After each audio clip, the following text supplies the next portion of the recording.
Hello everyone, स्वागत है आपका रेप्लिका वर्ल्ड में। तो आज हम लोग पढ़ने वाले हैं क्लास 11 बायोलॉजी का जो सेकेंड चैप्टर है यानी कि बायोलॉजिकल क्लासिफिकेशन, उसका थर्ड पार्ट यानी कि किंगडम फंजाई के बारे में आज हम पढ़ेंगे। इससे पहले हम लोग किंगडम मोनेरा और किंगडम प्रोटिस्टा के बारे में ऑलरेडी पढ़ चुके हैं। तो अगर आपने वो लेक्चर्स अभी तक नहीं देखे हैं तो उनको भी ज़रूर देख लीजिएगा, जिसका लिंक आपको डिस्क्रिप्शन में मिल जाएगा। तो आज हम पढ़ने वाले हैं इसका थर्ड पार्ट इस चैप्टर का, जो कि है किंगडम फंजाई। तो चलिए शुरू करते हैं। सबसे पहले बात करते हैं कि जो फंजाई या फंगस होते हैं वो होते क्या हैं, कहाँ रहते हैं, कैसा स्ट्रक्चर होता है, कैसा न्यूट्रिशन होता है, कैसे रिप्रोडक्शन होता है, क्या क्या टाइप्स होते हैं, इन सब चीज़ों के बारे में आज हम बात करने वाले हैं।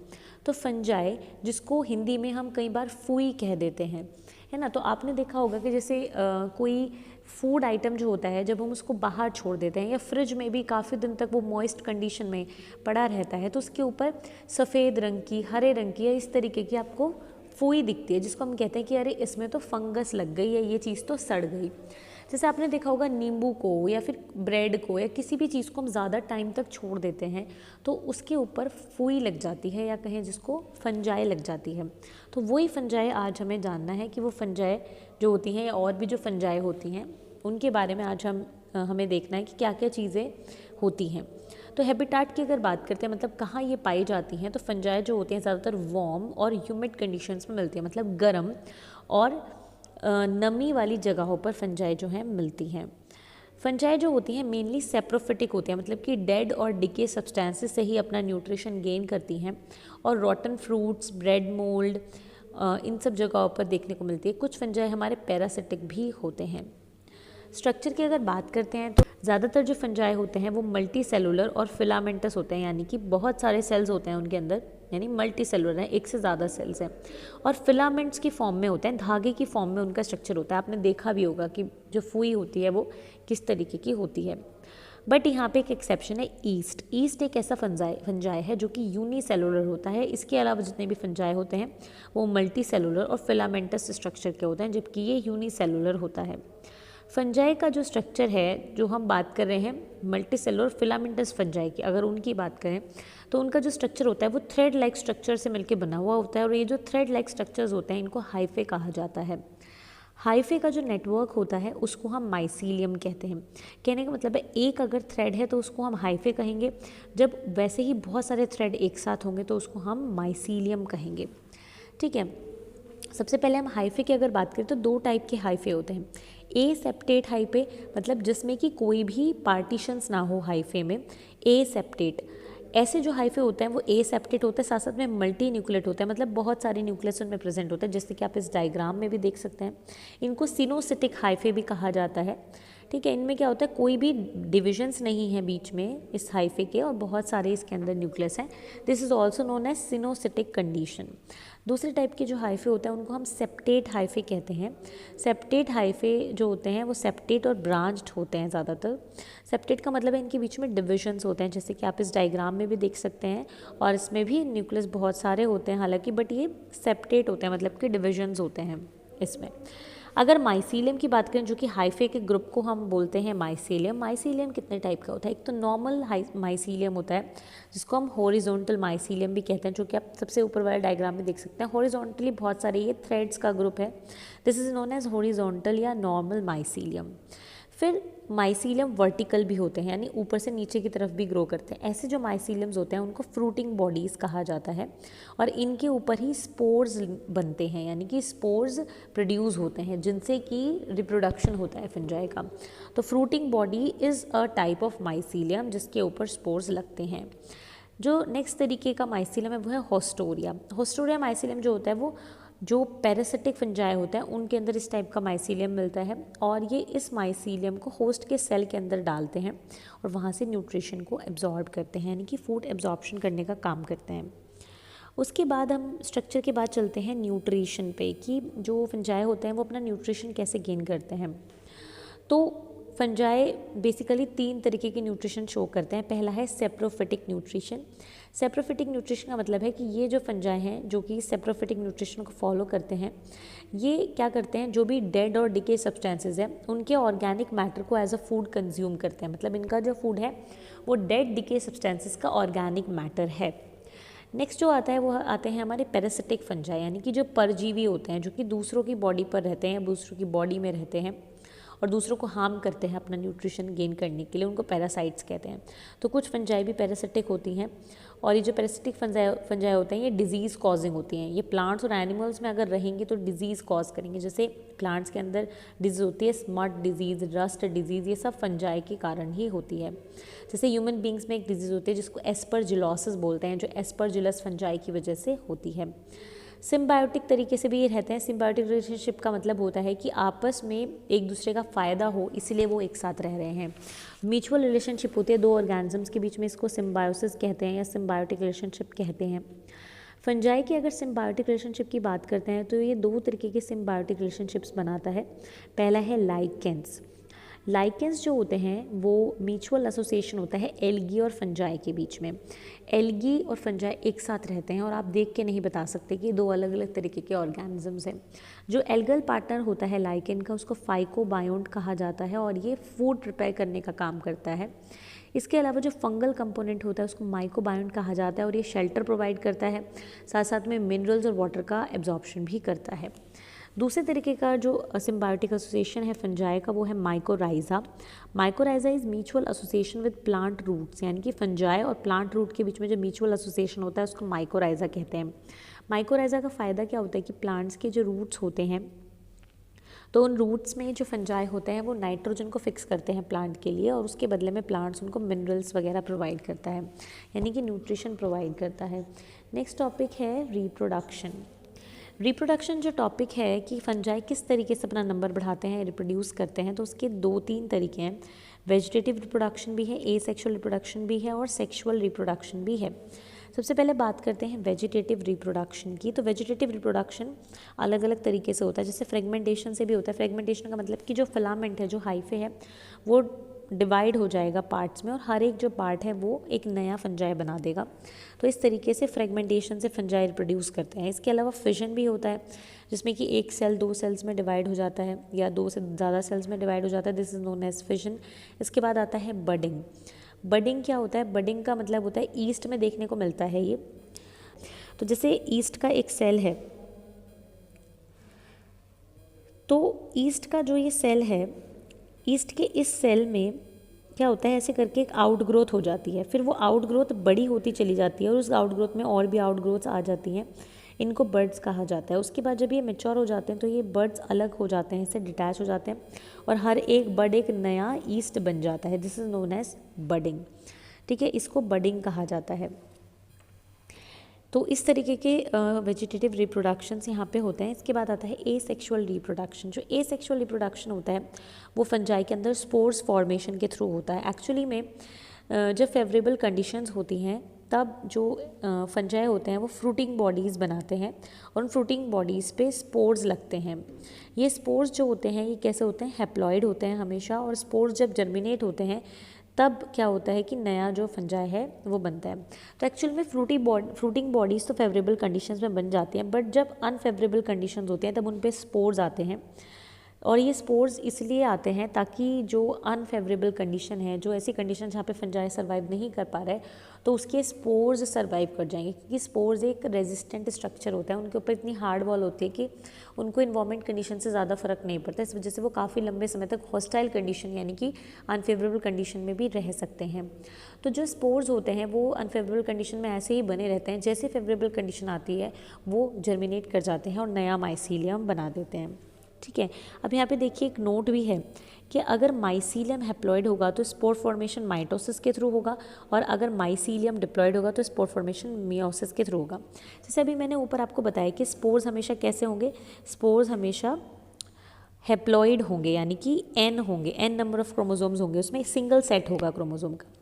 तो अगर स्पोर्स हमेशा कैसे होंगे, हैप्लॉइड होंगे, तो उनको बनाने के लिए अलग अलग तरीके के डिविजन्स होंगे। यानी कि अगर माइसीलियम पहले से ही हैप्लॉइड है तो फिर तो स्पोर्स बनाने के लिए सिर्फ माइटोसिस करना होगा, because mitosis is a multiplicative division. But अगर माइसीलियम 2n होगा तो फिर स्पोर बनाने के लिए मियोसिस करना होगा, क्योंकि स्पोर्स हमेशा n होते हैं। ठीक है, ये बात आपको ध्यान रखनी है। आगे बढ़ते हैं इसमें। अब हम टाइप्स ऑफ स्पोर की बात करते हैं। जब हम टाइप ऑफ स्पोर की बात कर लेंगे तो आगे के जो कंसेप्ट्स हैं वो आपको क्लियर हो जाएंगे, इसलिए मैंने ये स्लाइड इसमें ऐड की या फिर ये पेज मैंने इसमें ऐड किया, ताकि स्पोर्स के टाइप समझने के बाद आगे चल के हम टाइप्स ऑफ फंजाई को देखें। तो टाइप्स ऑफ स्पोर्स यानी स्पोर्स कितने तरीके के होते हैं। फंजाई में स्पोर्स की एक बहुत इंपॉर्टेंस है, क्योंकि एसेक्सुअल रिप्रोडक्शन में भी स्पोर्स का प्रोडक्शन होता है और सेक्सुअल रिप्रोडक्शन में भी स्पोर्स बनते हैं। तो जो रिप्रोडक्शन है वो मेनली स्पोर्स के थ्रू ही होता है फंजाई के अंदर। तो स्पोर्स के टाइप जानना आपके लिए बहुत ज़्यादा इंपॉर्टेंट है। पहला जो टाइप है वो है motile and non motile spores, मतलब कि मोटिलिटी के बेसिस पर। तो फंजाई में दो तरीके के स्पोर्स हो सकते हैं। मोटाइल स्पोर्स भी हो सकते हैं, मतलब जो मूव कर सकते हो उनको जू स्पोर्स कहते हैं, और नॉन मोटाइल स्पोर्स भी हो सकते हैं, यानी जो मूव नहीं करते हैं उनको ए प्लानो स्पोर्स कहा जाता है। और जो स्पोर्स हैं वो एंडोजीनस भी हो सकते हैं, एक्सोजीनस भी हो सकते हैं। एंडोजीनस स्पोर्स का मतलब ये है ऐसे स्पोर्स जो किसी बैग के अंदर, किसी स्पोरेंजिया के अंदर डेवलप करें। जैसे यहाँ पे डायग्राम भी दिया हुआ है कि पहले तो माइसीलियम है, हॉरिजॉन्टल माइसीलियम, फिर उसके ऊपर फ्रूटिंग बॉडी बनी हुई है ना। यहाँ से आप देख सकते हैं कि सबसे पहले तो माइसीलियम है, इसके बाद ये फ्रूटिंग बॉडी है और इसके ऊपर स्पोरेंजिया बना हुआ है। और ये जो स्पोरेंजिया है ये बैग लाइक स्ट्रक्चर है जिसके अंदर येलो कलर के स्पोर्स आपको दिख रहे हैं। क्योंकि ये स्पोर्स एक स्पोरेंजिया यानी कि बैग लाइक स्ट्रक्चर के अंदर है, इसलिए इन स्पोर्स को एंडोजीनस स्पोर्स कहा जाता है। अब कुछ स्पोर्स ऐसे भी होते हैं जो किसी स्पोरेंजिया के अंदर डेवलप नहीं होते, वो बाहर ही लगते हैं फ्रूटिंग बॉडी पे। जैसे आप इस वाले डायग्राम में देख सकते हैं कि ये फ्रूटिंग बॉडी है और उस फ्रूटिंग बॉडी के ऊपर ही एकदम क्या लग रहे हैं, स्पोर्स लगे हुए हैं। ये स्पोर्स जो होते हैं इनको एक्सोजीनस स्पोर्स कहा जाता है। तो ये स्पोर्स ऊपर ही लगे हुए हैं, किसी बैग के अंदर नहीं, किसी स्पोरेंजिया के अंदर नहीं है, इसलिए इन स्पोर्स को एक्सोजीनस स्पोर्स कहते हैं। आगे बढ़ते हैं इसमें। नेक्स्ट आता है एसेक्सुअल एंड सेक्सुअल स्पोर्स। अब जो एसेक्सुअल रिप्रोडक्शन के टाइम पे स्पोर्स बनते हैं वो एसेक्सुअल स्पोर्स होते हैं, और ये स्पोर्स हमेशा माइटोसिस से बनते हैं। कैसे बनते हैं, इस नीचे दिया भी हुआ है कि माइसीलियम एन है यानी हैप्लॉइड है, इससे पहले फ्रूटिंग बॉडी बनी, फिर फ्रूटिंग बॉडी में माइटोसिस हुआ जिससे कि उसके ऊपर स्पोर्स लगेंगे। इसके बाद सेक्सुअल रिप्रोडक्शन में जब स्पोर्स बनते हैं तो वो हमेशा मियोसिस के थ्रू बनते हैं। क्यों? क्योंकि सबसे पहले क्या होता है कि जाइगोट होता है, माइसीलियम होता है, ठीक है, माइसीलियम से फ्रूटिंग बॉडी बनती है। तो जब माइसीलियम 2n होता है और फिर इस 2n माइसीलियम से फ्रूटिंग बॉडी बनेगी तो वो भी 2n बनेगी, फिर इसमें मियोसिस करना पड़ेगा ताकि स्पोर्स बन सके, क्योंकि स्पोर्स हमेशा हैप्लॉइड होते हैं, है ना। तो माइसीलियम 2n होगा, फ्रूटिंग बॉडी 2n होगी, फिर मियोसिस होगा, तब जाके स्पोर्स बनेंगे। तो इसलिए सेक्सुअल स्पोर्स जो होते हैं हमेशा मियोसिस से ही बनते हैं। नेक्स्ट चलते हैं हम यहाँ पर सेक्सुअल रिप्रोडक्शन पे कि फंजाई के अंदर सेक्सुअल रिप्रोडक्शन कैसे होता है। तो इसको एक डायग्राम की फॉर्म में दिखाया गया है कि how sexual reproduction takes place in a fungi. तो सेम तरीके के फंजाई के माइसीलियम जो हैं वो एक साथ आते हैं। जैसे मान लेते हैं कि कोई एक कैटेगरी फंजाई है, जैसे कि मान लो पेनिसिलियम है या कोई भी आप मान सकते हो, तो एक ही तरीके के फंजाई जो हैं उनके माइसीलियम से गैमेट बनते हैं, है ना। तो माइसीलियम से पहले माइटोसिस होगा तो गैमेट बनेगा, क्योंकि माइसीलियम यहाँ पे हैप्लॉइड है। तो माइसीलियम से माइटोसिस होके गैमेट बना। अब ये जो दोनों गैमेट्स हैं, एक मेल एक फीमेल, ये आपस में फ्यूज़ करेंगे।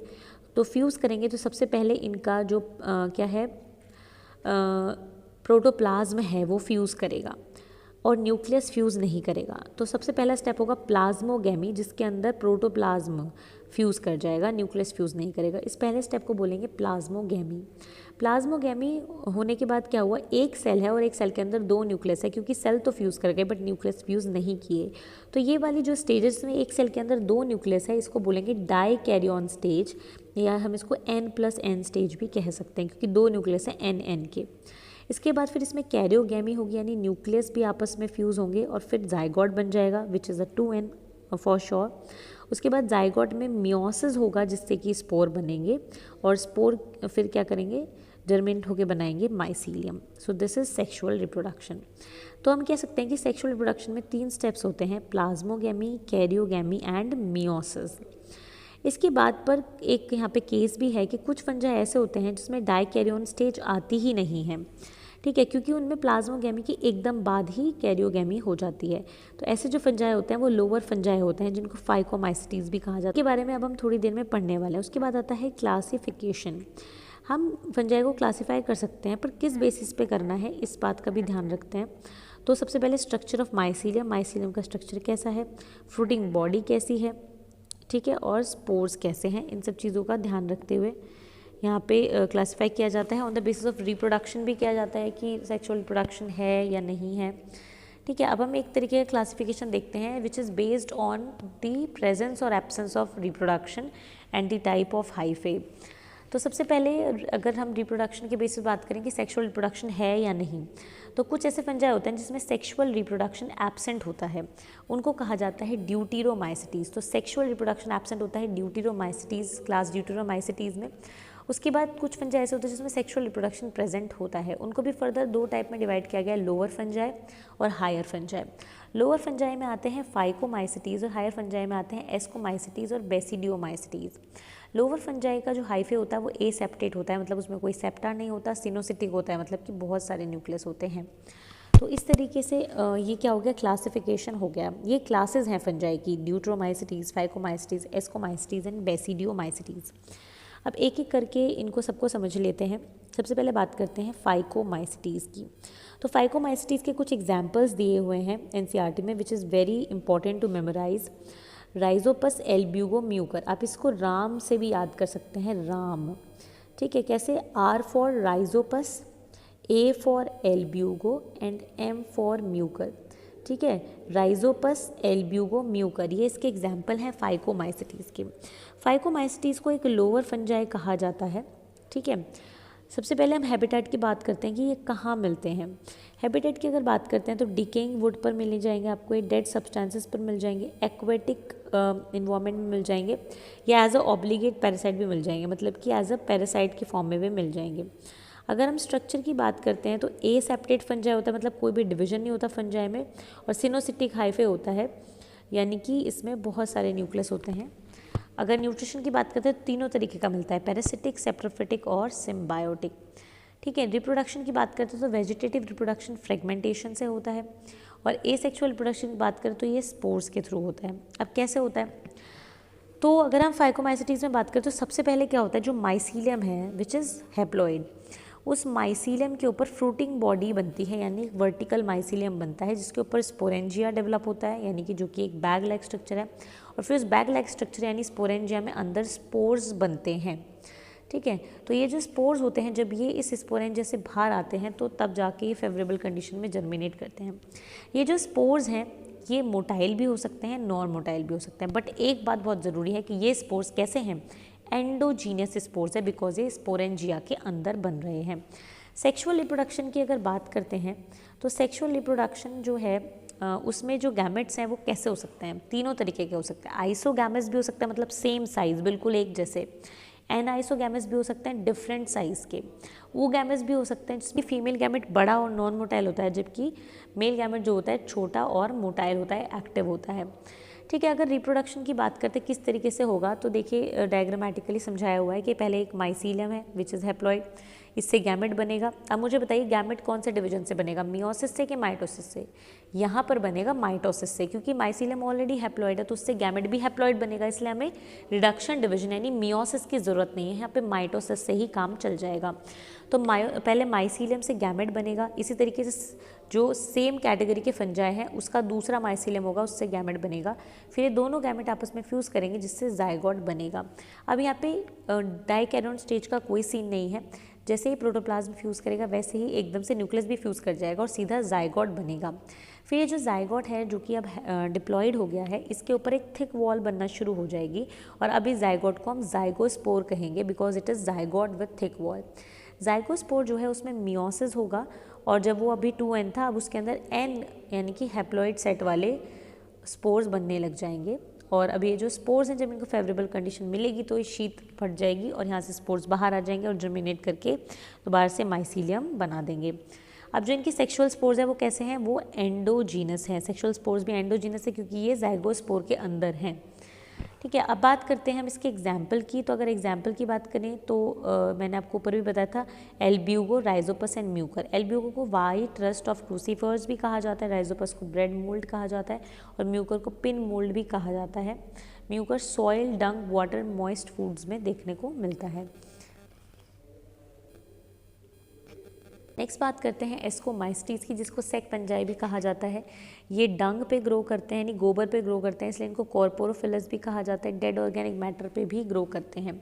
स्ट्रक्चर की बात करें तो इनका माइसीलियम सेप्टेट होता है, जैसे कि आप देख भी सकते हैं इनके बीच में डिविजन्स हैं, तो सेप्टेट होता है। और मल्टी न्यूक्लिएट होता है। इसका एक्सेप्शन है ईस्ट। ईस्ट इसमें एक एग्जाम्पल है क्योंकि पर ये एक एक्सेप्शन भी है ईस्ट जो है। ईस्ट इसलिए एक्सेप्शन है क्योंकि ईस्ट यूनिसेलुलर होता है तो इसमें हाइफे नहीं होते। तो अब अगर न्यूट्रिशन की बात करते हैं तो सेप्रोफिटिक, पैरासिटिक, सिम्बायोटिक किसी भी तरीके का न्यूट्रिशन इसमें हो सकता है। रिप्रोडक्शन की बात करें तो वेजिटेटिव रिप्रोडक्शन फ्रेगमेंटेशन, फिजन और बडिंग से होता है। बडिंग सिर्फ ईस्ट में देखने को मिलेगी, बाकी सब में फ्रेगमेंटेशन और फिजन होगा। एसेक्सुअल रिप्रोडक्शन की बात करते हैं तो वही स्पोर फॉर्मेशन के थ्रू होगा।